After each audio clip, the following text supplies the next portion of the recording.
నీవు విష్ణు భక్తుడవైనా అయ్యప్ప భక్తుడవే, శివభక్తుడవైనా అయ్యప్ప భక్తుడవే, శాక్తేయుడవైనా అయ్యప్ప భక్తుడవే. నువ్వు ఏ రూపాన్ని భక్తితో కొలిచి వేదాన్ని నమ్మి జీవించినా నువ్వు అయ్యప్పని చేరుకోగలవు. అది ఆయన గొప్పతనం. శివకేశవుల యొక్క అభేదమైనటువంటి రూపం, అంతటి గొప్ప స్వరూపం, సమస్త దేవతా సమాహారము.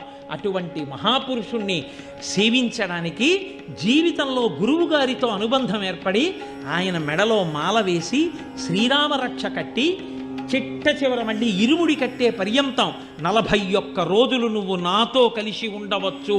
గురువుగారిచ్చిన మహదవకాశం.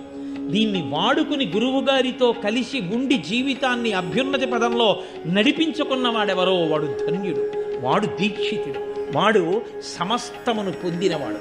అది ఒక్కసారికే లభించవచ్చు. ఇప్పుడు ఈ పూర్ణం జీవ బ్రహ్మైక్య సిద్ధితో కూడినటువంటి ఈ తత్వ